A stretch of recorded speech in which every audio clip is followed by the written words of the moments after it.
బేదలను కటాక్షించువాడు ధన్యుడు. ఆపత్కాలమందు యెహోవా వానిని తప్పించును. కీర్తనలు 41వ అధ్యాయం 1వ వచనం.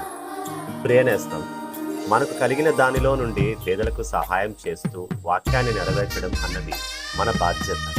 వారి కష్ట సమయంలో పాలు పంచుకోవడం అన్నది వాక్యాన్ని నెరవేర్చడమే అని మనం జ్ఞాపకం ఉంచుకోవాలి. మనకు కలిగిన దానిలో నుండి పేదలకు సహాయం చేద్దాము. ఇది ఒక అలవాటుగా మనం చేసుకోవాలి. అలాంటి వారి కొరకు దేవుడు చూస్తూ ఉంటాడు. మనం ఆయన ఆజ్ఞను నెరవేర్చితే మన కష్ట సమయంలో దేవుడు ఆదుకుంటాడు. ఆమేన్.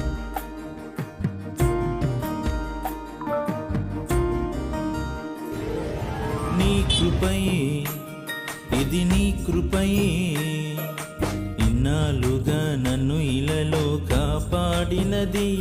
బహుశ్రేష్టమైన ఈవులెన్నో దయచే. బేదలను కటాక్షించువాడు ధన్యుడు. ఆపత్కాలమందు యెహోవా వానిని తప్పించును. కీర్తనలు 41వ అధ్యాయం 1వ వచనం. ప్రియనేస్తం, మనకు కలిగిన దానిలో నుండి పేదలకు సహాయం చేస్తూ వాక్యాన్ని నెరవేర్చడం అన్నది మన బాధ్యత. వారి కష్ట సమయంలో పాలు పంచుకోవడం అన్నది వాక్యాన్ని నెరవేర్చడమే అని మనం జ్ఞాపకం ఉంచుకోవాలి. మనకు కలిగిన దానిలో నుండి పేదలకు సహాయం చేద్దాము. ఇది ఒక అలవాటుగా మనం చేసుకోవాలి. అలాంటి వారి కొరకు దేవుడు చూస్తూ ఉంటాడు. మనం ఆయన ఆజ్ఞను నెరవేర్చితే మన కష్ట సమయంలో దేవుడు ఆదుకుంటాడు.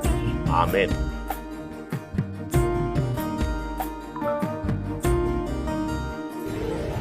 నీ కృపయే, ఇది నీ కృపయే, ఇన్నాళ్ళుగా నన్ను ఇలలో కాపాడినది.